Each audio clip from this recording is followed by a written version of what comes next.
Amaté belé ti ama internet bisike belé et peuple ici ba kondima ya bana nzambe. Non ba pasteur muso da ba gali déchi libisanga. Il y a des pasteurs déchi qui sont devenus des musiciens, des pasteurs déchi qui sont devenus des talents comme musiciens, ba pasteurs déchi on va comme ba talents comme musiciens, ba talents comme ce sont ces gens là ba baby ici faut ya bana nzambe. Ba baby ici faut ya bana nzambe.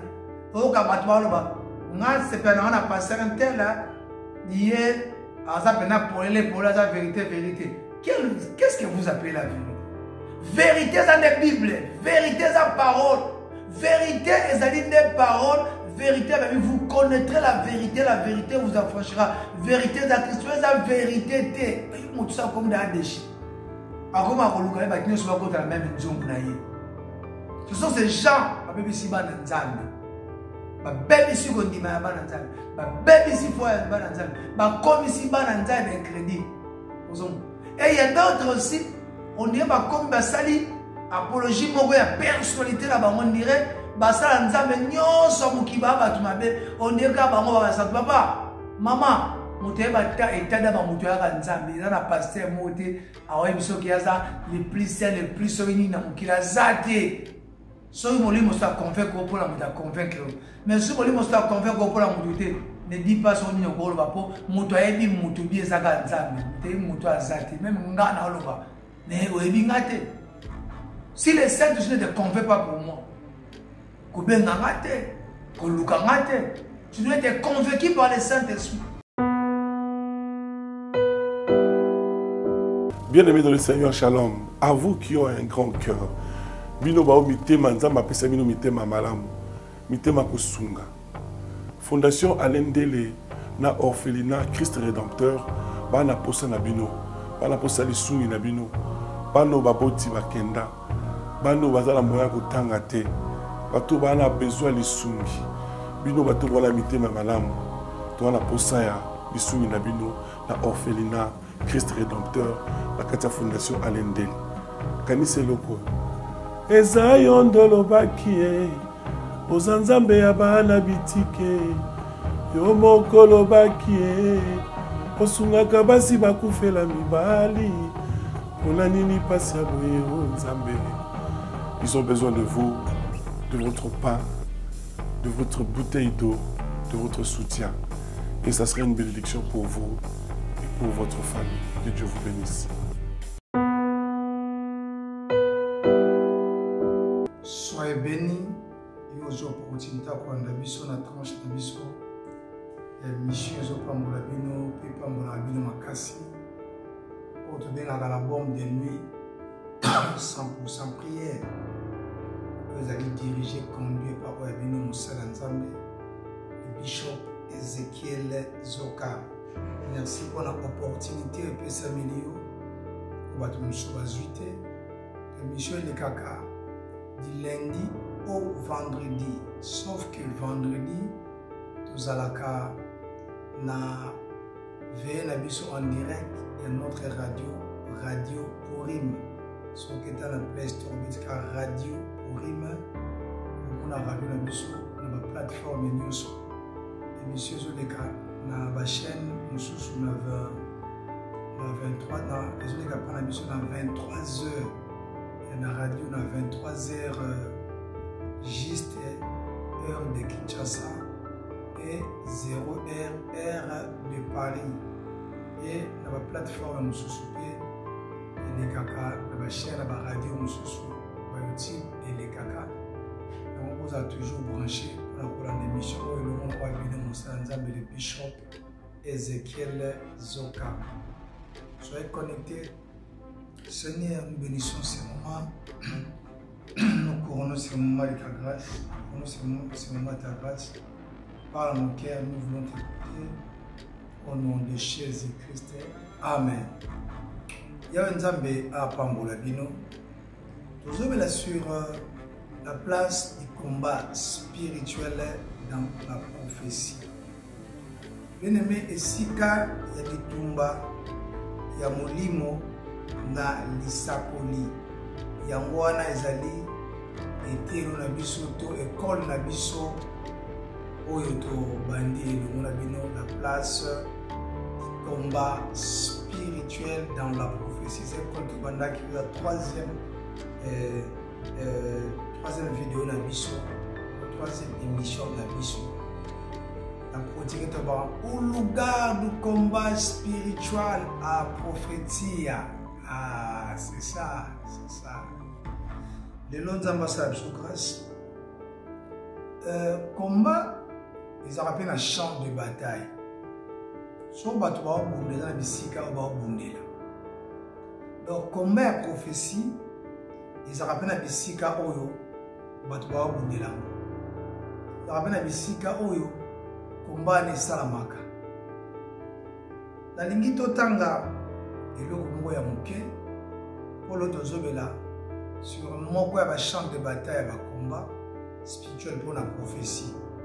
Donc, ils ont un champ, un endroit moussous, un champ moussous, sauf 20 ans, on peut percer la vie. Mon quoi va champ de bataille, les liens géographiques des influences spirituelles négatives. Les liens géographiques des influences spirituelles négatives.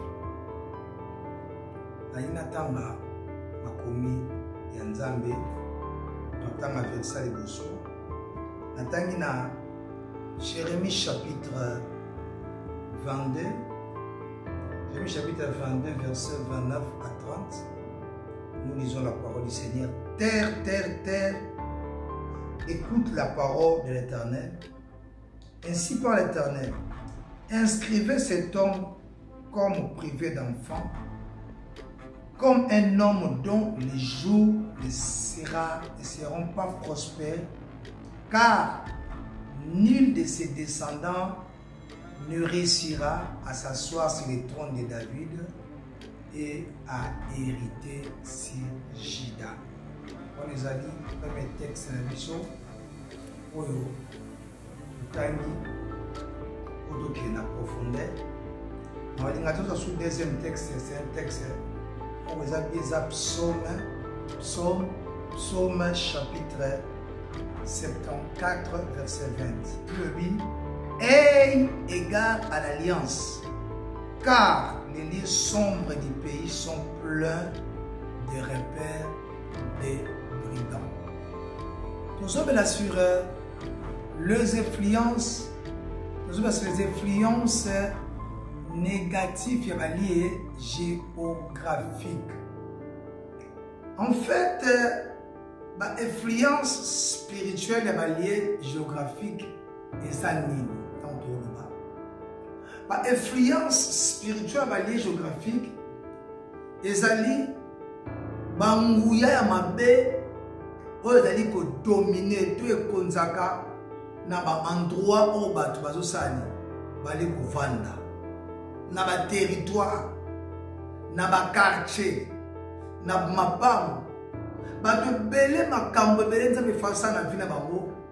Ezo kokisa bate to makambo yo si ba combat. Eza à cause ya influence ya bisika musuba gena ko vanda, bisika musuba kolela, bisika musuba vanda, bisika musuba botamela.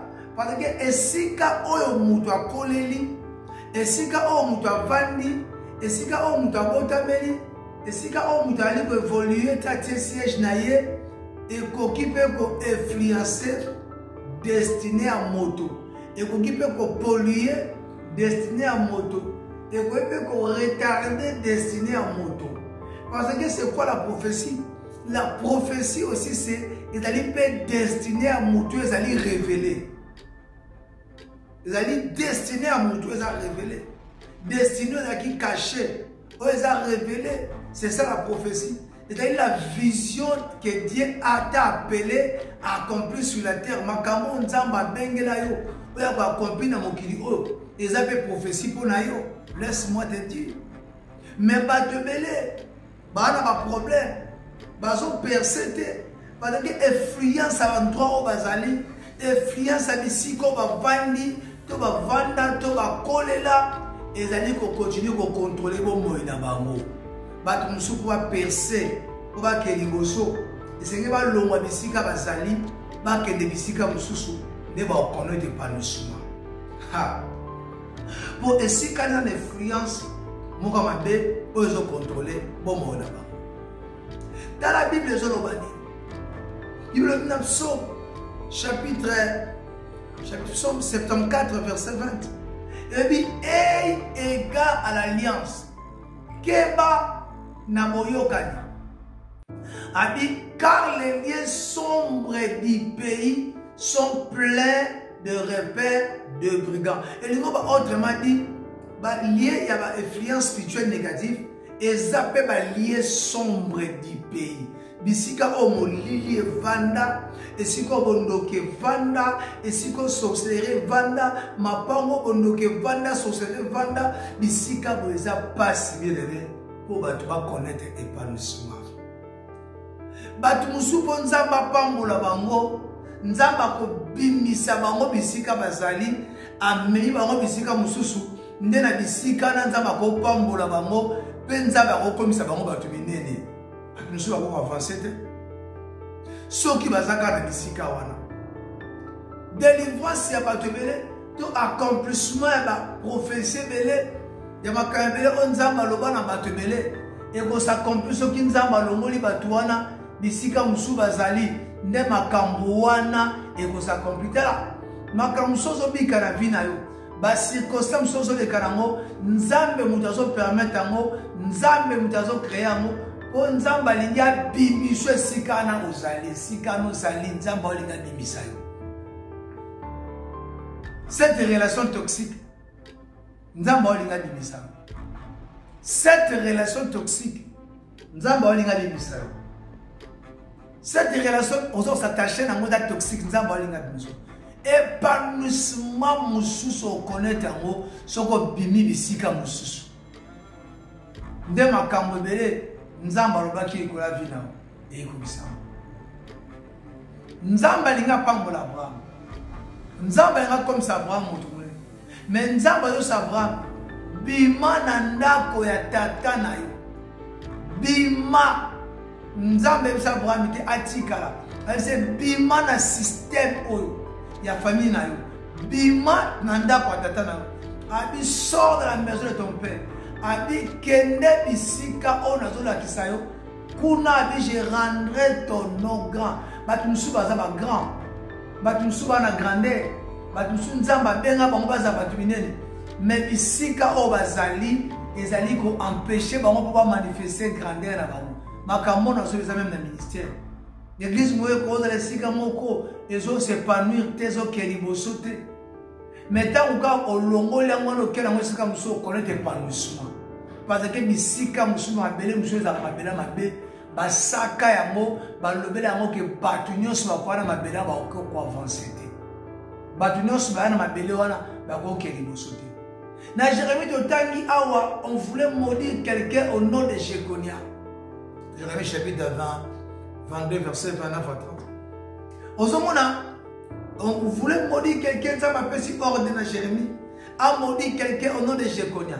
Fait que Jérémie a le Jéconia, au Gobongate, au Gobogressete, mais Jérémie a recouru directement à la terre de ma belle. Et si vous avez vanda, ma belle va naître vanda. Ma belle va naître occupée. Jérémie a recouru directement dans ma belle. Jérémie a recouru dans ma belle pour nous le Jérémie a dit terre, terre, terre, écoute la parole du Seigneur. Alors ma belle, yoka mongongo nanzambe. Comment Jérémie, il fallait maudire mon droit, c'est qui m'appelle au nom de Jéconia. Mais Jérémie a s'adresser directement à la terre d'un endroit lié géographique au Batubazovana. Pourquoi Jérémie a s'adresser? Dans la version Moussous, mon territoire, mon territoire, mon territoire. Écoute la parole du Seigneur. Il y a des territoires où il y a un régisseur Makam. Il y a ma femme où il y a un régisseur Makam. Il y a un quartier où il y a un régisseur Makam. Il y a un pays où il y a un régisseur Makam. Oyo na malozo kombia maloba pona ba bita ba nyonso ba ovanda wana ba kosani ba okeli boso te ba nyonso ba ovanda ba kosepanouir te ba bisika les ali bien-aimés banda kwa bongo ezali ma famille a bon ezali, ma quartier a bon ezali, ma banque a bon ezali. Et quand on a mis si mal au pango wana, ne ma kambu ba loba li ko lu pango ne continue ko peser li ko la vino. Ya ngo otala via bateau, oyo kabwana ba oyo kenda dans un étranger, o kwa ko remarquer via bateau bana le pango wana na vie na yo on dirait et yo ça la kaniti ko kokana. Yo za étranger, mais bon mon nous kokana tie na moto à l'étranger. Oh bien aimé. Ah bazo la kela moto. Mais bazoyebisa mabele. Hein? Pourquoi on ne pouvait pas parler directement, mais bazo pour s'adresser à mabele? Parce que la terre a l'aptitude d'entendre et d'enregistrer des choses pour ou contre les individus. Bien bako le mabele contre Vinayo. Bako s'adresser à mabele contre Vinayo. Bien aimé, ceux qui déjà bato solo ka balobeli mabele contre Vinayo. Sogo révoqué on te venu comme na danger. Dès muta abina lobake, loba tambo ka mabele oti. Soka tambo la ka sika zo ke ne vini ko marché te azuma mabele simia nga lobela mazongisi. Eza pratiquement démoniaque. Eza pratique démoniaque. Muta lobeli mabele lobike, loba tambo ka mabele oti. Soka tambo la ka mabele sika zo ke ne vini ko sali et ko progresser. Pourquoi so balingi ba modi moto? Bazo kamatali puta bazo beta mabele. Pour être bazo ça une catastrophe pour na mabele. Pour aller ba ko beta li puta li kolote ba beta mabele. Parce que ba dit que via moto a ko utiliser comme mabele vine mobimba. Moto ko tambola kama mabele, maito mela kele kala mabele. To lia kabilo ko bota na mabele. Ceux qui va lancer sort contre la mabele, c'est fini pour toi. Mabele est dans l'aptitude bien aimé. Il y a quoi entendre peut enregistrer des choses pour ou contre les individus. Mabele ko enregistrer makambo contre yo. Bako lobela mabele contre Vinayo. Bako adresser des paroles contre la terre. Mais bako adresser contre Jekonia. Bazo lo banini. Balobi terre, écoute la parole du Seigneur. Babi inscrivez à Jérémie azo la parole du Seigneur. Mais ça n'a pas tout. Oh, bazo bezaki la contre mabele. Les parole du Seigneur te met. Ils ont la parole ils allaient sous la mouvement des esprits démoniaques. Bah quand le mabele pour faire monter qui est sauter. Jérémie bah s'adresser à mabele contre Jéconia. Jérémie s'adresser contre Jéconia.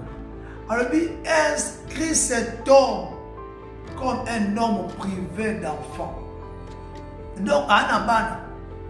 Mais Aza le quoi mon toit beau tate. Il y a deux dimensions. Première dimension ils allaient à beau tate, à simba banate. On va pas musumu takei, endroit musumu takei. Banda babana bavanda basimba fuya bantraite. Mais tant que ba bimba qui roto musumu basimi fuya bantraite. Parce que na mabele wana maloba yo kosala moto za stérile.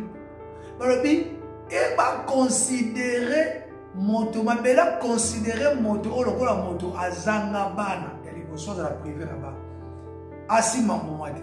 Ya ibale ozala na bana me bana wana baza ba délinquant, baza ba miyibi, baza ba voyou, baza bano barata destiné na bango, barata vie na bango, baza na bana o baza na malheur na de ton vivant.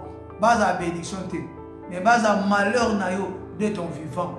Ota la bana binza me pona cause na bana. Ba lobela mabele. Balaka mabele. Yo so vanda na mabele aw. Mais balaka mabele. Balobela mabele. Balaka yango balakela mabele balobela yango me yo vanda na mabele. Botambola mabele. Mabele za. Mabele za na Europe. Mabele za na États-Unis. Mabele za li partout. Ceux qui vont faire une incantation contre eux dans ma belle, ceux qui ont révoqué ma belle contre Vinayote, ma campagne va atteindre yo et va atteindre bana, va atteindre destinée. Il est temps de se lever. Ma promesse est belle en zame na vie bato. Et ça pour se retarder, donc ça m'a été pour bateau, ma belle contre Vinayo. Bah s'adresser contre la terre. Ma belle. Babi Mabela considéré motoreux comme un homme privé d'enfant. Hein? Comme un homme privé d'enfant. Babi, donc, ce jour ne sera jamais prospère. Donc, Babi, le moto azangi bana, le moto ba jour na ye, aux prospérité, aux étrangers. Et so voyageur, so kenda, taba ninga ba otonga. Taba ninga ba zo investir. Taba ninga ne ba sa ba entreprise. Taba ninga ne ba za ko avancer. Mais yo mbongo ezaka so futi ba facture. O futi ka mbongo ya courant, o futi mbongo ya facture, o futi mbongo ya kondi ya kombela, o tie provision, o bande sous via zéro. C'est quoi bisanga nengo kende proposa nani lobby. Tala temps za la makasi. Temps za la makasi. Mais makasi oza na ngolelo, lobby oza na ngote beneme. Makasi oza na ngunda lelo, lobby oza na ngote. Tala nzamba pesi yo 100 ans na vie. Mais nous sommes comme ça à 120 ans. Probablement 100 ans. Magenza maloba 120 ans. Mais 100 ans mon père, to comme ça a monté. Il veut solo banabiso que juste à Koufana à 100 ans, à Koufi trop jeune. Mais 100 ans moi te gérer mon dengeni. David Azoloba apprends-moi à compter mes jours. Ceux qui va âge ils ont poussé la bien-aimée, il va qui va jour non pas aucun pousse. Tant que tu as fêté l'anniversaire, il va qui tu as dit que fêter ba jour ils ont poussé la pour la Koufana biso bien-aimé. Mais de une année qui ça 26 ans et ça va âge de découverte va âge mutaotanga mutazobunda na va âge on a fait aussi sa université mais va âge banda 26 ans bien aimé oko kisa bien aimé 40 ans na vie na yo ezali ba heure ezali ba jour o mutu fa bunda abunda abatir empire na ye asa la marque na ye abati un nom asa la marque tala tia déjà dépassé 40 ans wana eloko moto vandisi wana empire moko te oyo so bati oyo ya kovanda eza te mais tia déjà dépassé 40 ans tokotango na eloko nini balobi Yesu est aussi ma femme samaritaine, maï. Abina femme samaritaine appelle c'est maï. Femme samaritaine, abi, abo bisu na bino toyo kana raté. Yesu abi soko yeba ki moto oya kosenga ki maï. Yo ngoko wela ko pese maï. Femme o alobi na ye. Yo oleki koko na biso Abraham oya tika libulu o deneme ba descendant na libulu ni ba kolobela. Eloko ni ba kolobela oyo tiki. Et l'autre dit va kolobela yo tiki on a marqué toi ne l'autre côté au moni biloko mingi za ba laka mabena mabele ba saka makama bena mabele ba loba contre yo contre bino mabele ba saka mozo continuer kolanda bino ta vie na bino ngezali ta la vie na bino ngezali ba loba na mabele lupango na bino te ba loba na mabele village na bino te na kata kokombe kuna kata kokombe kuna na kimazebo ponda nene est-ce que kuna baloba te est-ce que na ba Congo na mayombe na mboka na nationi est-ce que baloba te beneme s'il y a des choses qui sont dites beneme na mabele qui va ressortir ça sur mabele on doit progresser et ça bataille ko bundisa yo pour vivre accompli so ba kamo nzamba aloba le la vie na ta il veut dire Amalek peut combattre Israël en Rephidim. Amalek a bundisa Israël mais il n'ont pas dit que bazaki na prophétie mais prophétie ezalaki ke ba kene vers Canaan mais tant Amalek a bundisa bango Bible zoloba bana Israël musuba nebe okufa mais est-ce que bazaki na prophétie bazalaki pe na prophétie et il n'ont pas tu peux mourir destitué bien aimé sans avoir vu la promesse de s'accomplir dans ta vie bien aimé si tu ne combats pas pour ta vie si tu ne combats pas pour ta vie tu peux mourir destitué. Sama kamo nzamba loba. Et ça accomplit na vie na yo. Ba droit musu bozo vanda. Ba droit musu bozo ko habiter. Obo vandi yango komi cause de bitumba na bino. Na on peut ça bino témoignage. Papa moko ande ko belisa mwana liboso akufi. Papa leli akekunda Moi, Nami Balé, à Koufi, papa, à Lélia Kekunda, moi, Nami Satoupé, à Béli, sous Koufi, ma famille, ma Toboki, ma famille, moi aussi, les affaires Moubali, des familles, au Bendana, pourquoi au Bendana, pour la Nibana, Bazo Koufa, la famille, pour la Nibana, Bazo Koufa, la Kata Liboto, Nakata Bendana, Nakata Iki, on s'en va la famille. Et l'on nini oh yeko sala manakata iki ma famille m'appelle dans la kabwani mobali ngaki mwasi na ye atike toujours na mwasi na ye avant na mwasi na ye mais après un mois moi c'est bandobela situation moi c'est bando comme de plus en plus compliqué papa moni le wa sa kadaki bandi yo asema na église ya kabenda katolo église ya kabenda katolo oui église wana kuna moto ezalaka te malina kabenda katolo azaki mondimi ya kabenda katolo papa oyo ayoki ka eloko moko eyeli ye beneme andokaka eloko nyonso oyo elingi eboma mwasi na ngai zwa moto zika beneme ntango papa andi kokanga sima ya ndako epanzani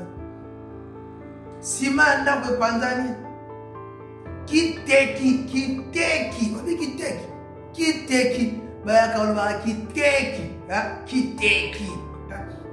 abimi obi kiteki ezali ekeko ebimi na sima ekeko ezoloba ozobundisa ngai mpona nini abi ndako oyo batonga yango andro batonga ngo mpona ngai mponga nasoka makila ya batu me yo ozobundisa nga mpona nini bino boyaki awa eza lia sacrifice me bino bozomene nga guerre mpona nini ekeko kiteke bimi sima ya ndako ebukani kiteke bimi elobi ozobundisa nga mpona nini kiteki ekeko elobi ozobundisa nga mpona nini.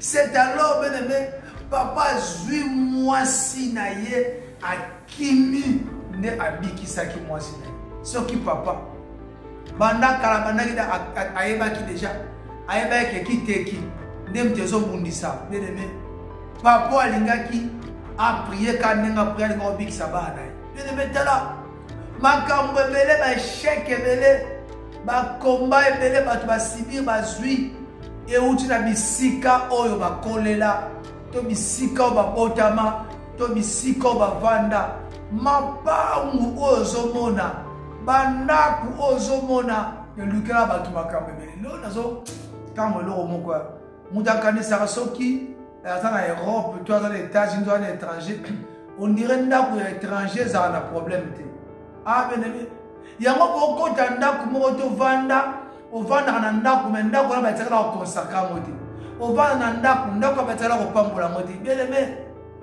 to ana jour sokola bandako to ana ta kopambola bandako il faut to sambela pona ndako na yo il faut to prier pona ndako na yo ndako kota na kotuna mutuna obenga nani a kosambela pona ngo muswabi pasteur azanani ngamope na kosambela pona ce pasteur aza mutu te nzamba kwa koétablir premièrement dans l'église bapôtre te bapasteur te baministre de Dieu te oza na erreur c'est aussi de l'orgueil bien aimé ils appellent orgueil tu laisse-moi te dire ils appellent orgueil bamate ebele te ya mana internet bisika ebele epe bisi bakondima ya bana nzambe non bapasteur mosusu oyo bazali déchis limisanga il y a des pasteurs déchis qui sont devenus des musiciens, des pasteurs déchis qui sont devenus des talents comme musiciens, des pasteurs déchis, des talents comme musiciens, des talents comme... Ce sont ces gens de ma baby si fou à Bananzambe.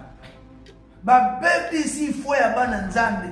Au Kamatwalo, c'est un pasteur tel là, il est à sa peine pour la vérité. Qu'est-ce que vous appelez la vérité? Vérité dans les Bibles, vérité dans la parole, vérité est dans les paroles, vérité, vous connaîtrez la vérité vous affranchira. Vérité de Christ, la vérité, tout ça comme des déchets. Ce sont ces gens qui sont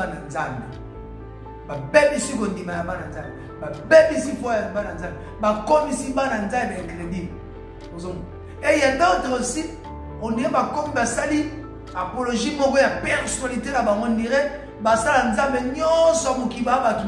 on dirait que papa, maman,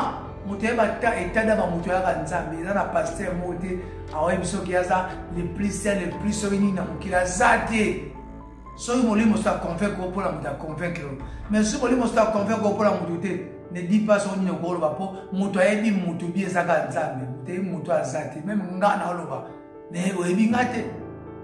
si les saints ne te convainquent pas pour moi, tu dois être convaincu par les Saint-Esprit. Ne faut pas qu'on se confie dans l'apparence. On a posé ça dans Nzambe. Bimana biloko wana benene. Basambela pona ndako. Basambela pona ndako. Ndako oyo eza na problème. Basambe. Quand on ne prie pas pour la maison en problème, rien ne changera. Makambo no continue kozalaka ndenge zali, makambo no continue kozalaka ndenge zali parce que ozo cohabiter dans une maison en problème, maison voûtée, maison hantée, il y a des maisons envoûtées, il y a des maisons hantées et ozo na posa basala nzambe ba sambela pona ndako bien aimé. Oh, nous sommes là pour prier pour ta maison. Donc il doit prier pour bonne de là. Mais de gros semble la tête. Parce que souvent, l'internet c'est un monde hétérogène. Il y a plusieurs personnes qui nous suivent dans l'internet. On a mis partout l'internet. Maintenant, ce n'est pas chrétien. Mais on a une autorité. Nicolas va pouvoir m'appeler parce que pour voir que longa, dit le dans Marc chapitre 16, verset 16 à 17. Celui qui croira sera baptisé, sera sauvé. Et celui qui ne croira pas sera condamné. Voici les signes qui accompagneront ceux qui auront crié à mon nom. Ils chasseront les démons. Donc tout commence par la nouvelle naissance. Si tu ne reçois pas Christ dans ta vie, bien-aimé, ce qu'on voit en Christ, tu es dans ta vie, on peut prier, mais prier, on va prier mon pacan. Démon va banga moutoua na Yesu kati na ye. Quand vous n'avez pas Jésus-Christ dans ta vie, on a créé nos sommes pour la mokila molili. Diamolo baliboso, c'est moi le fora monoko na yo. Obenga Yesu siko. Akota la bomo na yo. Yesu azala mokonzi. Pe mobiki sa bomo na yo. Yango tokyo yamba Yesu te la bomo na yo. Oko fongola monoko. Ola nangana ndela le sambo oyo. Loba mokonzi Yesu. Na yo ki liloba na yo. Na koko zo autorité te. Dikola makambo oyo. Soki na bengi yo te. Okota na boko moi na ngai. Ozala mokonzi. Ozala mobikisi. Ya bomo na ngai. Yesu Kristo. Na bengi yo na bomo na ngai. Kota na bomo na ngai. Zala mokonzi. Pe mobikisi. Ya bomo na ngai. Merci pour la bienvenue. Moi na nzambe. Amen. Sikoto mto sambila. Ozanzambe. Olikole lobi. Ozanzambe. Ozanzambe. Mabele lobi. Ozanzambe. Ozanzambe. Ikole lobi. Ozanzambe. Ozanzambe. Mabele lobi. Ozanzambe. Oh, reçois l'honneur, la louange et l'adoration. Ligne, ligne, le ciel dit que tu es digne. Ligne, ligne, oh, le ciel dit que tu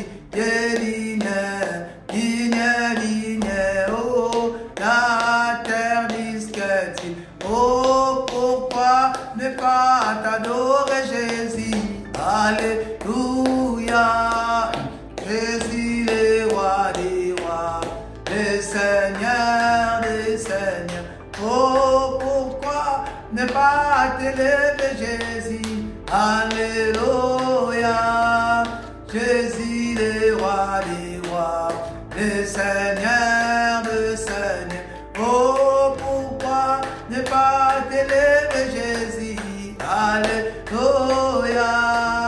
Jésus le roi des rois, le Seigneur des seigneurs. Oh, pourquoi ne pas t'adorer Jésus? Alléluia. Jésus le roi des rois, le Seigneur des seigneurs. Bando kumisa nzamba le belibiso. Yawo tobani ko kumisa yo le belibiso. Tobani ko tombola kicha ko kontina yo. Tombola mayawe. Zwano lokumu yawe. Zwano masanjoli. Yo tinde biso liloba. Biza di koloba. O tinda kili loba peli lobe bikisa kibiso. Yo tinde biso liloba oyo. Polo loba oyo bikisa biso. Totali ko tombola kicha ko kontina yo. Totali ko eleve kicha ko kontina yo. Yo nzambo tinde biso liloba. Pote loba oyo bikisa biso. Na kombo na Yesu. Na kombo na Yesu. Tomba mayawe. Tomba mayawe. Tomba mayawe. Tomba mayawe. Tomba mayawe. Bene modo sambela. Modo tombola nzambe. Oya tindeli oliloba. Watini liloba oyo. Si les influences abaliées géographiques, des influences négatives. Banda ko tombola nzambe. Banda ko élever nzambe. Banda ko exalter nzambe. Alléluia. Shonta baraba sakateya. Brokamandes. Rosanda braya mandariaba. Ozobondela. Ozobondela. Ozobondela. Oza ko élever nzambe wana. Ozobondela. Oza ko élever nzambe wana. Ozobondela. Ozotombola ye. Ozo exalter ye. Oza ko tombola ye. Oraba kanta sakata yaba. Ikarabra saka. Ibarabaraba. Ekato santabra. Ekorabra damandariabra. Ikorabra. Sakamayaba. Rokandariabra. Oh ya baba, priez. Yesozoloba, le prince de ce monde vient, mais il n'a aucune autorité sur moi. Bien aimé, ceux qui Satan a trouvé milieu pour les quatre nayo en autorité les nayo. Mais ceux qui ont trouvé l'eau pour les mots na vie nayo, à cause de l'autorité na les la vie nayo te. Milieu pour les autres sa autorité, et milieu pour les va vie à bateau. Et sa vie à péché. Yango to sambela o se nkola limisa yo pe makia na Yesu esokola yo ozobondela alleluia père pusani liboso na yo pe to kobondela to komi kitsa liboso na yo olobi soki masumu na biso kokoma même noir lokola cramoisi olobi yo ozana po limisa o petola yango to sambela olobi si nous confessons nos péchés. Le but, tu es juste et fidèle pour nous pardonner et de nous purifier dans toutes nos iniquités. Yango Yahweh, to poussani liboso na yo, to mikitsa liboso na yo, to poussani liboso na yo, to komikitsa liboso na yo, to péché liboso no papa, na ba pensée na biso, to péché liboso no papa, na ba parole na biso, to péché liboso no papa, na ba acte na biso. Papa va penser na biso c'est peu ça qui était. Papa va parole na biso c'est peu ça qui était. Papa va acte na biso c'est peu ça qui était. Et tombe kita bo continue yote. To sumuka kiliboso na yo. Yango toye komi kitisa. Liboso na yo. Yango toye kosenga mawa. Na yo liboso na yo. Yo kabiso mawa. Yo kabiso mawa. Kotangela biso mabunga te papa soki otangeli biso mabunga ndento kobika capacité na biso nzambe ezo dépendre pa na yo yango toye kosenga mawa na yo na bomoi na biso yango toye kosenga mawa na yo na bomoi na biso nzambe ya Biblia sopa mawa na yo kati na biso yo kabiso mawa sopa mawa na yo katina biso nzambe tozobondela tozosenga mawana yo ko toza kosenga makila na Yesu senga makila na Yesu oesoparaki esokola yo elave yo ale bando bondela papa tozosambela twali kosenga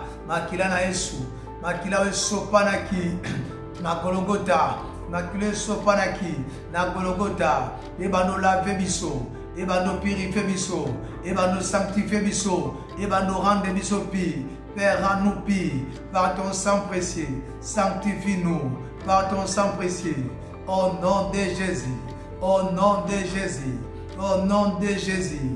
Père, sanctifie-moi par ton sang précieux. Lave-moi, papa, par ton sang précieux. Purifie-moi, papa, par ton sang précieux. Que je sois totalement pire.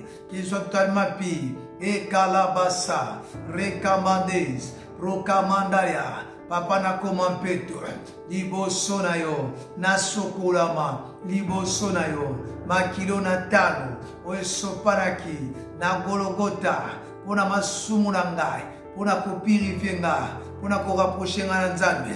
Biblia ezali koloba si nous confessons nos péchés tu es juste et fidèle pour nous pardonner et de nous purifier dans toutes nos iniquités.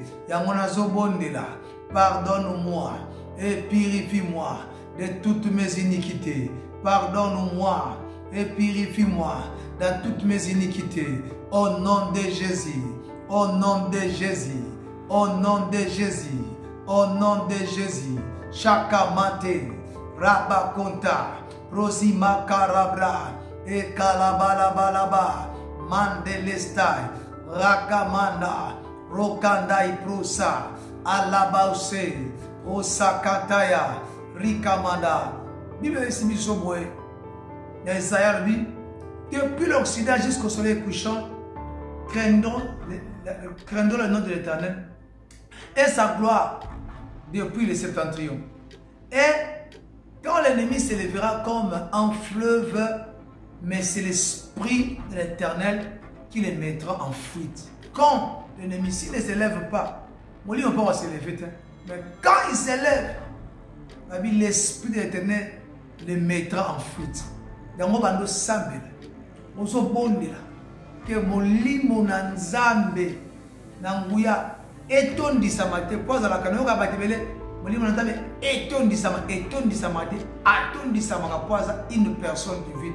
Bando sambe la mon sambe atondi samaka le Saint-Esprit atondi sama etondi samate mais atondi sama obandi kubondela senga molimo soto nzambe atondi samakati na banda kubondela. Alléluia. Père nazo sambela ma comme le business ni par la puissance ni par ma force mais c'est par l'esprit de l'Éternel. Père, j'ai pris Père nazo moni molimo santu nzambe abana kotondi samakati nanga nazo prier nazo senga plénitude ya molimo santu. Oh, le Saint-Esprit de Dieu commence à me remplir. Le Saint-Esprit de Dieu commence à me remplir. Que je sois rempli de la puissance du Saint-Esprit. Que je sois rempli de l'onction du Saint-Esprit. Père, remplis-moi de l'onction du Saint-Esprit. Père, remplis-moi de la puissance du Saint-Esprit. Père, que je sois rempli totalement de l'onction du Saint-Esprit. Que je sois rempli totalement de la puissance du Saint-Esprit. Inonde-moi de la puissance du Saint-Esprit. Inonde-moi de l'onction du Saint-Esprit. Que je sois inondé totalement. Que je sois inondé totalement. Au nom de Jésus. Au nom de Jésus. Shekabakala. Rosakateya. Rosaka. Rosakamande. Rabai Konto. Sakabababa. Sakabababa. Sakabababa. Rekedastanda. Prosaya. Prosakataya. Prokondaya. Prokondaya. Eribababa. Eribababa. Eribababa. Surabababa. Surabababa. Saka. Saka. Saka mamama. Bien-aimé, on doit prier. Il me dit qu'on a dit ça. Il va maudire quelqu'un au nom de Jéconia. Mais il va s'adresser contre la terre. Il y a un mot Sambila. Malédiction, c'est-à-dire lancer contre la terre. C'est-à-dire qu'empêcher un accomplissement de la promesse en Zan. Il va annuler banako bonde banako zanile banako bonde banako bonde banako bonde banako bonde bonde banako bonde banako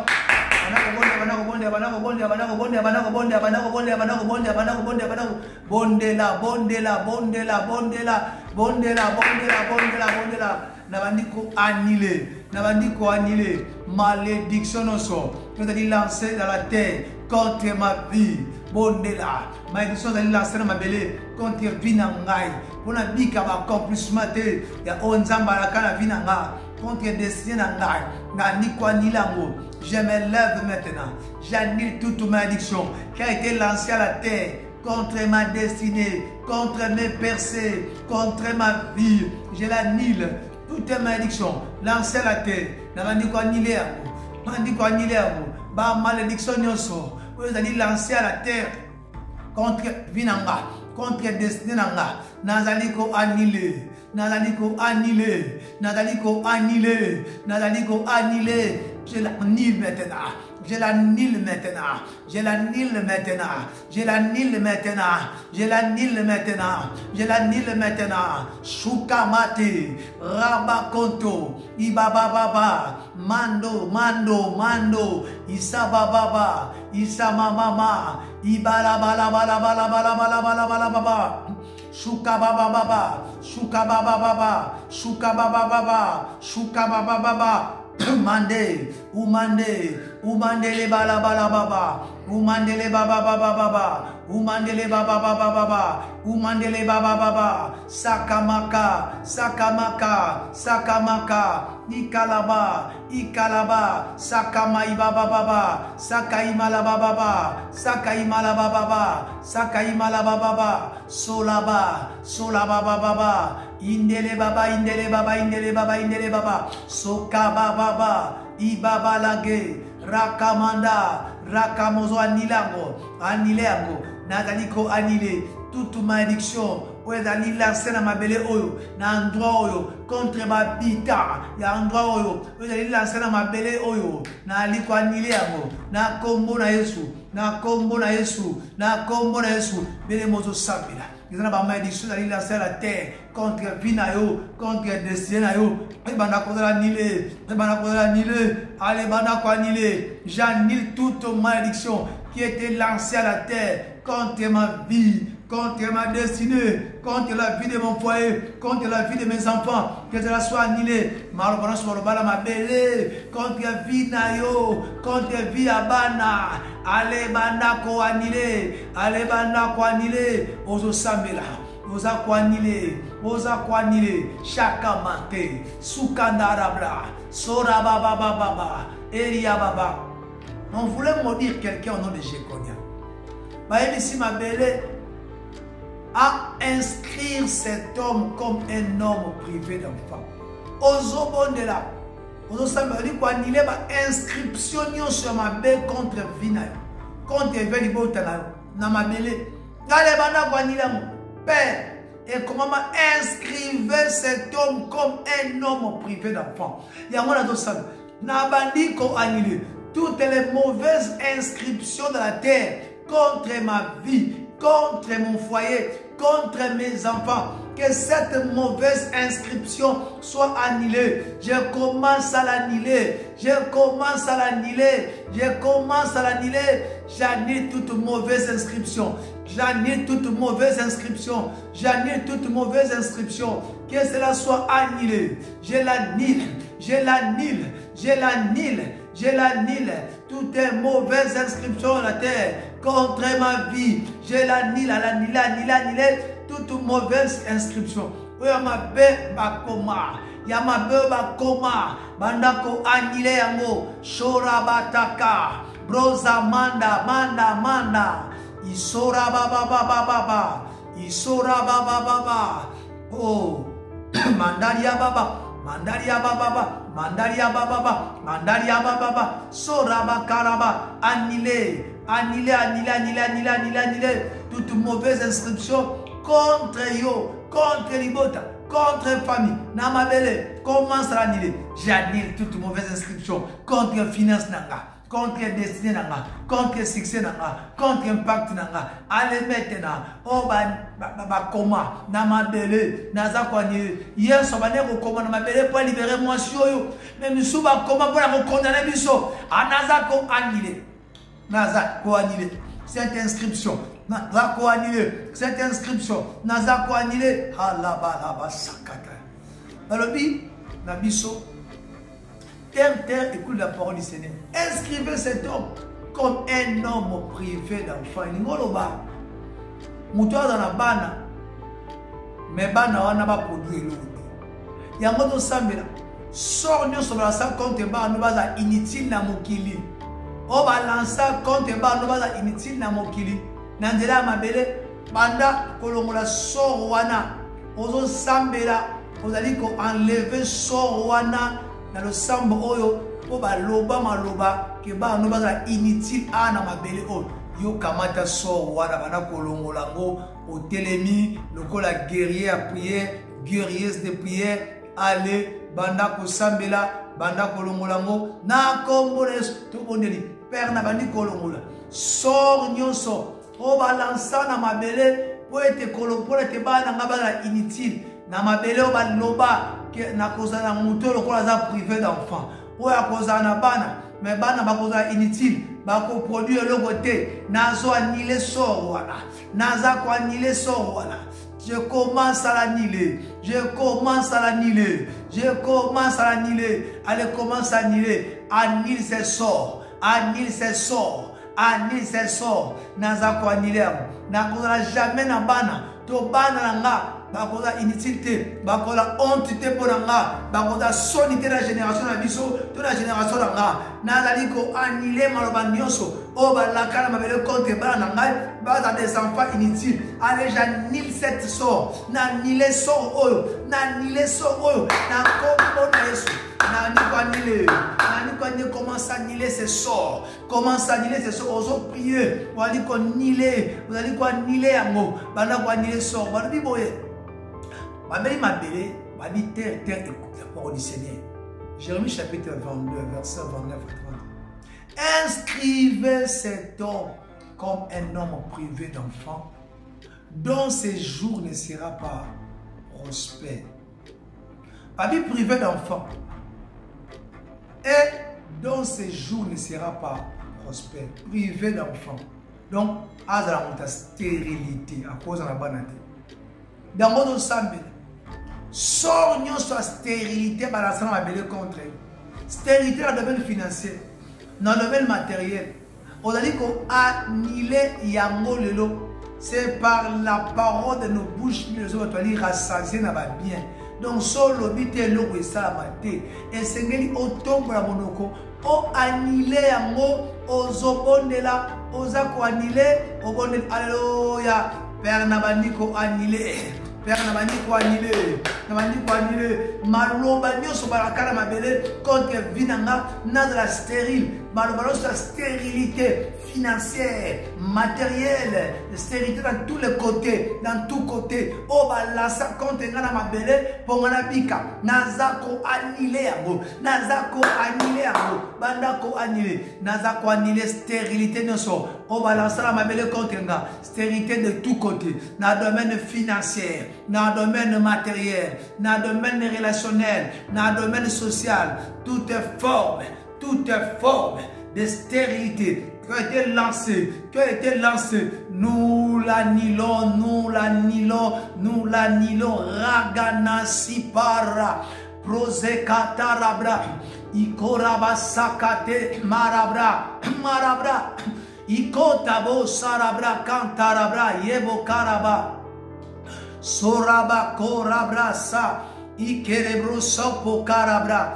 Et banda ko anile oza ko anilango ozobondi oza ko anilango ozobondi oza ko anilango ozobondi oza ko anilango oza ko anile bele mettre sambila ozo anile naza ko anile voilà soit stérilité toute parole de stérilité qui a été lancée contre moi je l'annule maintenant qui est dans la productivité naliko annulé au nom de Jésus. Au nom de Jésus, Allez, commence à l'annuler. Shaka makoraba marababo. Iketeke broza maka broza kama zakataya. Reketaka reposaka. Brogamandara brabagare bababa sakateke. Ramana gariabla sakataka. Alléluia. Et vous vous avez débranché, tu seras toujours connecté. Là, dans le sang, terre, écoute la parole du Seigneur. Inscrivez cet homme, Jérémie chapitre 22, verset 29 à 30. Inscrivez cet homme comme un homme privé d'enfant, dont ses jours ne sera jamais prospère. Jamais, jamais prospère. Ozo Sambela, ils ont un bâton sous. Baloba Geyo la prospère jamais la vie. Malaka m'a belé contre la prospérité dans mon socialaka et bandaka. Ils ont bébé. Il y a au moins ma camosa, ceux qui sont si mato progressé. Vous en avez battu malaka Geyo la prospérité dans la vie. Il y a un moment d'aller annuler toute malédiction lancée la terre contre la prospérité. Bandako annulé, bandako bondela. Alléluia. Père Nathalie ko sab, Nabandi ko annulé toutes malédictions d'aller lancer à la terre contre ma prospérité. Que cette malédiction soit annulée, nous l'annulons au nom de Jésus. Nabandi ko annulé malédiction d'aller lancer à la terre contre la prospérité nanga. Que cette malédiction soit annulée. Nous enlevons nos voix. Nabandi ko annulé malédiction vous allez lancer à la terre contre prospérité nanga, contre prospérité nanga, contre prospérité à l'ibota nanga, contre prospérité à bananga. Allez Janil, commence à annuler, Ozobondela, toutes les malédictions contre prospérité nayo, vous allez lancer contre prospérité nayo, allez annuler yango. Shaka makalaba. Rosa katarabra, iparabra sai, lobababa, suketeke, la mandarabra katakaraba raba saka, isurababa, dikamanda ramanda, surababa ozobondela, ozako annulé, bandako annulé, ozo sambelango. Tala, les gens batbalaka on a mabé ko prospérité. Yoko kelibo sauté. M'appelle à déclarer si qu'autant que sacrificateur de l'éternel. N'annulez maloba wana na vie na yo. N'annulez maloba na vie na biso. Que ces paroles, toutes ces paroles de l'annulé. Na kombo na yesu. Mais nous devons continuer à vous Malobi, quand on a le même passage, terre, écoute la parole du Seigneur. Jérémie chapitre 22, c'est 29 à 30. Inscrivez cet homme comme un homme privé d'enfant, dont ses jours ne sera jamais prospère. Et nul de ses descendants se réussira à s'asseoir sur le trône de David et à hériter ce Juda. Babi, nul de ses descendants se réussira. Ozo Sambela, malobana zomabe, o balancer ma belle contre récite na yo, contre récite na yo, banda kwanile. Alléluia. Père Navandi Kwanile. Malobanyon somabe. O balançant ma belle. Contre récite nanga. Kengana ko récite. Allez maintenant. Je l'annule. Toute mauvaise parole qui a été lancée depuis les reines des ténèbres contre ma récite. Que cela soit annulé. Que cela soit annulé. Que cela soit annulé. Je l'annule, Seigneur. Je l'annule, Seigneur. Que cela soit annulé. Rabakonta, Rogonabisaka, Aruzama, Eketeke, Arubababa, Sakate, Rabuka labalabake, Raganaganage,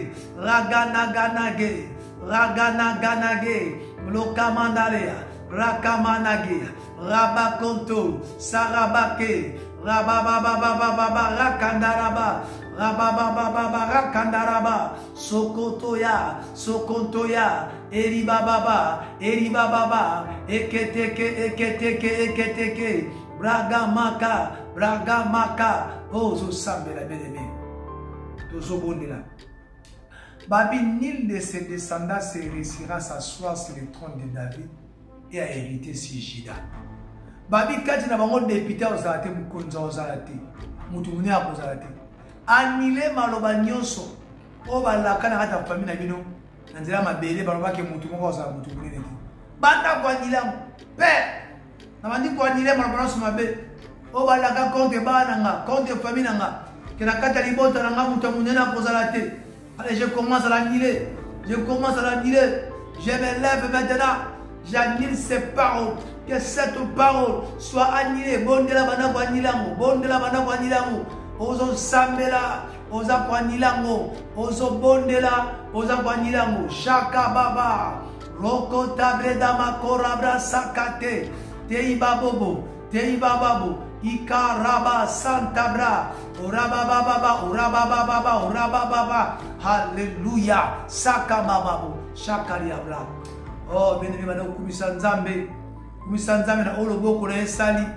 Na oloboko andami accompli na vina yo. Na vina biso. Okumisinzambe. O nzambe tuzo kumisa yo. On oloboko no esali. On oloboko no accompli. Tout ce que vous demanderez en priant. Croyez que vous l'avez réussi. Et vous le verrez s'accomplir. Nous sommes la siko pour la bino. Nzamba pa pour la bino suwanda kibiso. Nzamba fongo la vie na bino. Nzamba pesa au motema ya bino so désiré. Na kombo na Yesu Kristo. Bien aimé, soit na posa contacter biso numéro de sali plus 243 89 64 65 819, je répète, une bonne audition, plus 243, 89, 64, 65, 819. Nous avons communiqué la mission Zali tous les gars chaque jour à 23h, juste heure de Kinshasa, 0h, heure de Paris, la radio Nabiso, Pierre et les gars radio Pourim, Pourim Ezali P, Ezali Pourim Ezali R. Ezali P-O-U-R-I-M. Comme il y a radio Pourim. Sur Bettina Google, on a la plateforme épelée pour télécharger l'application, pour voir la biso, Ernesto, Zambé, Apambola, Kibele. Pour chaque vendredi, à 23h, juste le Kinshasa, 0h, de Paris, tout ça qu'on a fait la biso. Ce que soyez Tezaki Wabino Moussa Nzambe le bishop Ezekiel Zoka Tokutana Balasima. Bye bye. Merci Banakin, Bana monde entier. Maxi bien-être. Sougala café, le logo na mêlé logo mais le logo est amabé. Il y a bien pour na panne technique mais ko sale la on ndenga mabete sale la ngo pour na mama. A célibataire to lingi bino ate so maka boma mukolo bala pourtant mzo ba produire ngo soute merci bien-être yango yo lukango benga ndeko nanga alendele ye mutu ayebi esika ko fournir yo autant que tu veux $35 ezebele na kati sobo melika moko de joga bien mais hémorroïde banini tout ça bilia lia vanda musala banini et réparer yo système ya break et réparer le fonctionnement. Fonctionnement, il y a break de break, donc il son fonctionnement il y a bien. Tout comme les Congolais, toujours gagné le match. Vous avez des défaites, pas de technique en plein match, c'est pas bon. Zongela et local. Là, c'est éviter de dire, surtout les pasteurs, vous dites que mela, vous yawa. Vous benga pendant l'endele, le numéro naé, pour vous benga, pour vous local. C'est important. Traitement poison, anti-poison, yango yo. Neba mususu meli yango avant, kende obima, o mela melango. Ça a des jours, ata batie le loko. Moi cuire mon corps, c'est bon. Oyo pe anti-poison. Donc soko ata izana kati et longo lango. Alendele mikolo som. Nabité mindele yango ba pese biloko ba udia. Po biloko yango bendeza ya solo mikolo oyo batiaka poison ato ya famille te ato za problème na mutu te jalousie car donc ba produit yango wana ya anti poison oyo pe anti poison donc benga alendele à partir na ye ayebi ndeni oya ozwango nzambe na nga pambola bino mibatela mboka ekomi bien te bato bakomi na jalousie oyo tozo comprendre dessous te bana mike bazokufa mikolo bazokufa baotia na bana bébé ba poison donc toujours zala na ntina yo ndenge na nga na ndako c'est bon que Dieu vous bénisse.